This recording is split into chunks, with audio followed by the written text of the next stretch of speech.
Welcome back to the Cape CopCast, the official podcast of the Cape Coral Police Department. My name is Lisa Greenberg. I'm one of the hosts and a public affairs officer here at the Cape Coral Police Department. And I'm Officer Mercedes Simons. Together we make up the Public Affairs Office. Today we have two very special guests.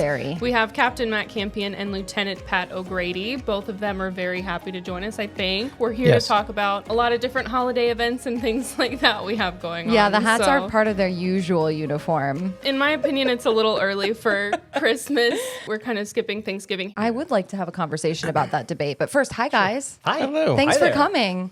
Oh, thanks for having us. So are you guys of the camp that Christmas starts after Halloween or after Thanksgiving? Well, for me, it's got to start after Thanksgiving. I am not a big fan of celebrating Christmas before Thanksgiving. Thanksgiving is my favorite holiday, so I like to wait till after. It's my favorite too. Absolutely. A lot of good memories growing up with Thanksgiving, so I like to wait till we get through that holiday, and then we can, the lights and toys and all the madness that follows with that, I'm all about it. What about you, Lieutenant O'Grady? I agree. You should wait until after Thanksgiving. Yeah? But in our bureau, it's always Christmas. It's always Christmas. We're going to be talking about holiday events, so I appreciate you bringing the Christmas spirit a little early. Absolutely. So now that we've settled the Christmas debate, I would love for each of you to tell us a little bit about yourselves and how you became part of the Cape Coral Police Department. Captain Campion, we'll start with you. Oh, wow. A little bit about myself. My name is Matthew Campion. I am a captain with the Cape Coral Police Department, Community Services Bureau Division. I've been with the department 18 years now. Nice. I started in 2006 and obviously worked my way up. I was on patrol for a few years, and then I went into the Street Crimes Unit. From there, I moved up to the Professional Standards Bureau, and I was a background investigator as well as a polygraphist. So I did the polygraphs for all the pre-employments. Got promoted to a sergeant, worked patrol for a couple years, was also an administrative sergeant under the Patrol Bureau Captain. I want to say it was 2018, I think 2017 or 18, I went to the newly formed Intel Unit under the Investigative Services Bureau at that time. And then from there, I went back to patrol as administrative sergeant. Then I got promoted to lieutenant, was a watch commander, administrative lieutenant on patrol, and then eventually took and was promoted to a captain. And that was about a year ago, was assigned right over to the Community Services Bureau as a newly promoted captain. That's awesome. Yeah, so it's exciting. Quite a Over 18 journey. years. It is. It has been a journey. Not like this guy, but it's been a journey. Yeah, tell us about you, Lieutenant O'Grady. So I've been with the Cape Coral Police Department for almost 30 years. I started with patrol, and then I went into traffic. I did that for about 15 years, and then I decided I wanted to get promoted. So I studied, took the test, got promoted, and was brought back to patrol. After being a patrol sergeant for a little bit, I went back to traffic as the supervisor of the nighttime traffic unit. Probably 7 years later, I went back to patrol as a supervisor on day shift, and then went up to the PIO office. Did that for a couple of years. Went back to patrol as a sergeant. I got promoted to lieutenant, stayed on patrol. And then 2 years later, I was moved up to Community Services Bureau as the lieutenant, and here I am. Awesome. I have to ask, do you wish you had a podcast when you were in public affairs? I think it would have been awesome. Yeah. So for people who don't know what the Community Services Bureau is, how do you explain that? The Community Services Bureau, what's unique about it, it's about building partnerships and trust with community stakeholders and members. It's letting them know that there's a lot more than just enforcement out on patrol, out on the streets. We also do a lot of projects, a lot of fundraising, a lot of food drives and toy drives, a lot of civic engagement. We've been tasked, and it's been growing, just getting involved with the community, running special events, showing our faces outside at public events, interacting with the community, and letting them know that there's a lot more to us than just the badge. We're also known as a Smile and Wave group. The Smile and Wave Yes. group. We're the friendly group that goes out. We do the coffee with the cop, the pizza with the police, cones with the cops. Yeah. We let people know that we're human behind the badge. You really ingrain yourselves into the community and You let have people to be you're a part there. of the community. Yeah. For us to gain trust, that's everything we need with the community. Yeah, that makes sense. Yeah, it's about developing those partnerships with community members. So it's the people we serve. There's a lot more to it than just like I said, going out in enforcement. It's building those relationships with them. And without the community, what are we as an agency? You have to really ask yourself that. So it's important to build that with the community. For sure. And they're really supportive too. 100%. At least because I've come from somewhere else, and so coming down here and seeing how great and supportive and respectful they are. I know anytime we have food drives, toy drives that we're doing, anything like that, they always come through, show up, and really they're able to help a lot of families and kids in our community that need everything. I've never felt in 18 years working for this police department in this community that we've never had support. And I feel now more as a bureau captain in community services that we have 110% support with everybody that we deal with. I really do feel like we have a lot of support in this community. That's awesome. Yep. And I know too, a lot of people think of you guys going out there, you're ingraining yourselves within the community, you're shaking hands, you're meeting people. That all does go hand in hand with being able to solve crimes that happen within our community too. Oh yeah, it builds a lot of legitimacy. They feel more comfortable talking to you about those things. It might be off the record, it might be on the record, but once they get to know who you are as an individual, they realize that we have a lot in common, and everybody wants to live and work and grow in a safe community. So a lot of them, once they see us at these special events and we interact with them, they feel more comfortable to share with us. And you guys, this is a priority for you all year long, but I know during Christmas time, it really ramps up for you guys. I started working here in Christmas time of last year, and I just remember being like, oh, this job is a cakewalk. I'm at different Christmas events every day. I'm at Stuff the Cruiser, Fill the Boat, like watching all these kids getting toys, and it's awesome. This is your busy season. This is. We're busy throughout the year, but as Lieutenant said, when we get into the fall season, especially October, November, December, it gets extremely busy. It ramps up. It's full speed ahead, especially with community services. So, and there's a lot of other members in the agency that get involved because we need that support and help.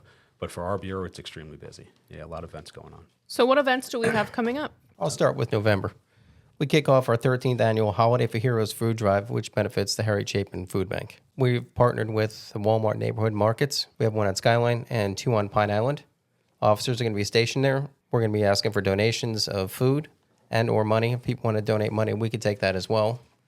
And then it all benefits the Harry Chapin Food Bank. So you have to go to the Walmart to drop everything off. People around the holidays, the need for food is, I feel like it's even more because, people are celebrating, they're having these meals, and we want to make sure everyone's fed. So if people could help with that, that'd be awesome. That would be awesome, especially with a tough economy. We had a good turnout last year at all 3 of those locations, so we're back again this year, and we've always had a lot of support, especially at the Walmarts. That day, that food is collected by members of the Community Services Bureau and then directly transported over to the Harry Chapin Food Bank because they're in need of it right away, so it gets put to use right away. So it's collected that day and then driven right over and given to them. That's awesome. So yeah, Great. We got the Holiday Nights on the Lawn, which is new for us. It's called Holiday Nights on the Lawn at City Hall. We've been asked to participate in this year. It's going to be 3 nights. It's a Friday, Saturday, and Sunday. November 29th, which is a Friday. Saturday, December 30th, which is a Saturday, and then December 1st, which is a Sunday. And that's from 4 to 8 p.m. It's right here at City Hall.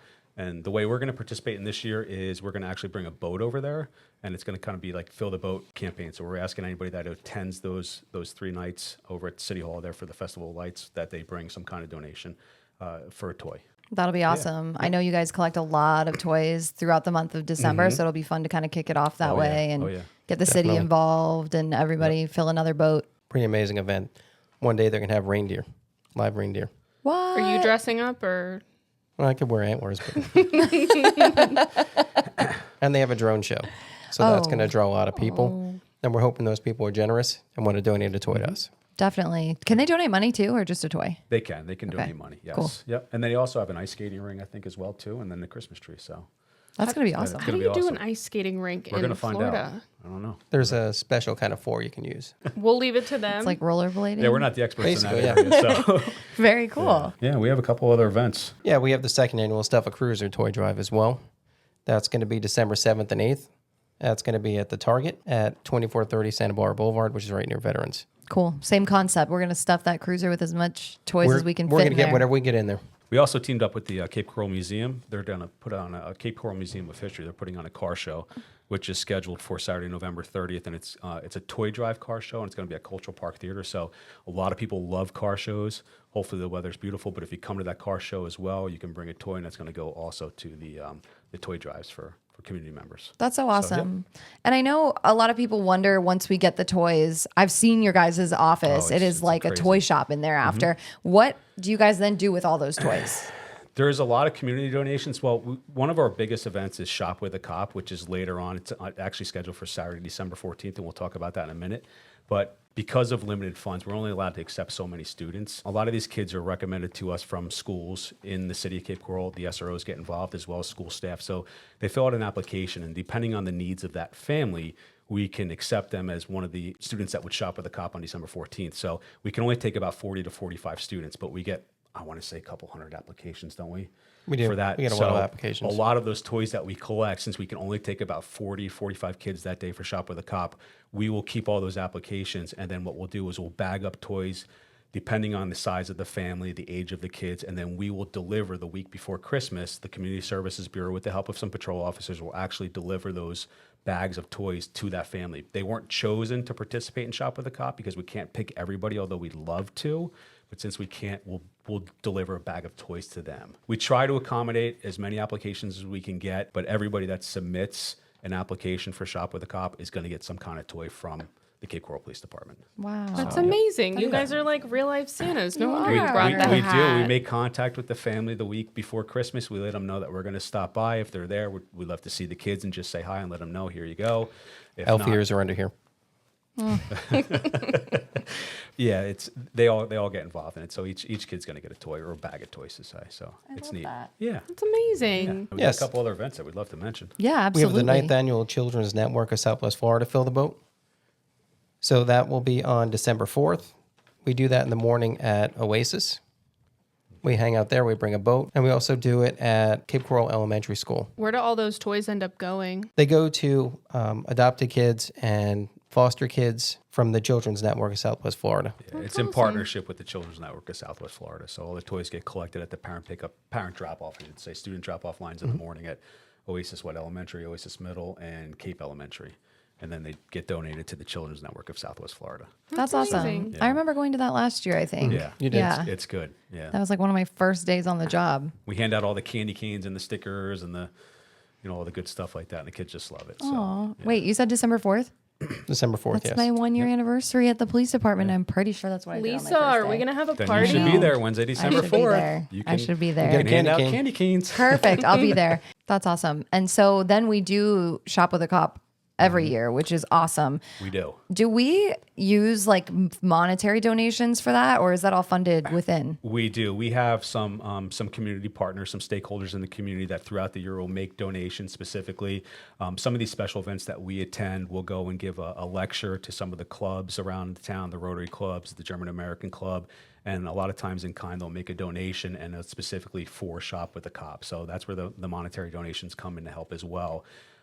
If we're fortunate enough when we have a surplus of toys and we don't need to spend the monetary funds on purchasing toys, but we will use it for purchasing toys if we have to. Yes. If anyone's listening to this podcast and they're like, we want to donate money, we didn't know that all this was happening, and maybe they can't make it to some of these events, or they want to donate directly to Shop with a Cop, is there a way that they can do that? There is. It's through Joy Nyack, through the Community Okay. Services Bureau, Do the Right Thing program. They can make a monetary donation directly to her, and then that's once those funds are collected, then we can distribute accordingly. That's awesome. Yes. Okay, cool. Tell us a little bit about Shop with a Cop. This is what our What the day looks like. 22nd or 23rd 22nd annual. 22nd annual Shop with a Cop. So it starts off in the morning. I'm pretty sure, it does start off in the morning around 9 a.m. So once the applications are accepted, we'll team that individual, that student up with an SRO or an officer that wants to participate. So we kind of put a list of all the students that are available, the size of the families, how many kids or siblings are in the family, and then the age of those kids. And then an officer can sign up on a sheet for a specific family, and they kind of sponsor that family or that child. So they make contact with the family or the child a few days before the actual event. It's scheduled for Saturday, December 14th. And then they let them know that they're going to come over to their house and they'll pick them up in the morning. They usually pick them up in the morning, and then they'll go right over to Walmart. When they get to Walmart, they'll wait for all the kids to arrive and all the officers and all the sponsors and people that want to show up, the volunteers and stuff. And they take a big group picture, and then they kind of release the hounds. After that, they say, listen, go. Based on the monetary donations, each kid's going to have a gift card from Walmart with a certain amount, prepaid amount on it, so they'll know how much they could spend. The officer will know how much they can spend, and then they'll start shopping for their family. So the child will bring a list of what they are looking for their mom or their dad or their sisters or brothers or aunts or uncles, or hopefully themselves as well too. An officer will have an idea of how much they can spend. They go in and then do the shopping. When they're done from there, they come back to the police department. And then when they get back to the police department here, we have a bunch of community volunteers that meet us up in the third floor. It's all decorated for It's all decorated. Christmas. They got Christmas music, Christmas movies going, all the Christmas decorations. And you have a lot of those volunteers that we've met throughout the year that want to contribute. They'll come here and they'll help wrap all the gifts with the kids. So we get the kids involved in wrapping. We have Santa. And Santa, Mrs. Claus. Santa shows up, Mrs. Claus shows up. They do some raffles on some bigger toys. So some of the community members will donate bigger gifts. Like we've had people donate Xboxes and PlayStations. You know, historically they've donated some bigger gifts like that and bikes and all that stuff. So those bigger gifts a lot of times will hold a raffle for the kids. And then also a lot of our community members will also provide meals for the families as well. So each kid that got all the gifts, amazing. They get them all wrapped up and stuff like that. They'll also get a dinner for family for Christmas as well too. So it usually consists of like they get turkeys and your baked goods, your potatoes and cranberry sauce and all that stuff. Yeah. So and bread and stuffing and all that. So they also get a meal for their family as well too. And then the officer will bring them home to their family and drop them off with their toys and their dinner. That's awesome. Yeah, and those kids are really sweet too. I know we had one last year, and I just was going around and taking pictures, but we were in the checkout line ready to go, and, you know, we're looking through the cart, oh, what all did you get? And she got things for her entire family. She didn't get a single thing for her because she just had that just like selfless mentality. And so like me and some other people are like, no, you're gonna get things for you. And we took her around the store and we're like this and this and this and this. So we just made sure that like she was taken care of too. Like, what sweet kids. I don't know. Gosh, it was one of those things sweet. that like just, you know, brings a tear to your eye and makes you really appreciate what you're doing the event for. It's amazing, and a lot of the kids are like that. A lot of them want to buy for the people that are in their family on their list, and they forget that, you know, you should try to buy something for yourself as well too. So you'll have to remind them that, hey, you have a few extra dollars, buy something for yourself. Or, hey, let's get yourself something as well too. Yeah. That's so nice. So, yeah. This has been my favorite program that I've done at my whole time working here. Oh yeah, I'm sure. I love Shop with a Cop. It's a good vibe. It's a good feeling, and it's just nice to see all the kids happy and they're getting gifts and they're interacting with the officers. You got Mr. and Mrs. Santa Claus there. You have a photo booth, so they get a photo too, which is nice to take home with the child, and the officer, so they get the picture to take home with them as well too. Some of the kids that we've seen throughout the years when we've gone over their houses, we've had officers said, hey, I saw the Shop with a Cop picture on the mantle or something when they went over to the house for a call for service or something. So it's nice to see that, you know. That's awesome. When you think of like becoming a cop, did you guys think about all these types of interactions that you'd be having? You never think that's going to happen. No. Yeah. No, not in the But it's the 18 best years I've part, been I'm here. sure. It is. It is the best part. It's rewarding. It's got to be it's very rewarding to say the Well, least. especially after like you guys, how many years of service between the two of you do you guys have? At 18, you got how many? Almost I'm 48. not good with A lot. Okay, so you have almost like 48 years. Yeah. But like after being on patrol and everything like that, and sometimes honestly seeing the worst of people, sometimes the best, it really just depends. But usually you're not seeing people in the best light. But then going to these different community events and seeing the good that we have going on in the community kind of makes you appreciate it that much more. It does. 100%. Nobody calls us on their best day to say, hey, I'm having an awesome day. Thank you. They always call us when they need help. Yep. And to actually give back and see, you know, just a smile on a child's face after doing a program like Shop with a Cop, it's amazing. I love that. You guys are the best. You really are.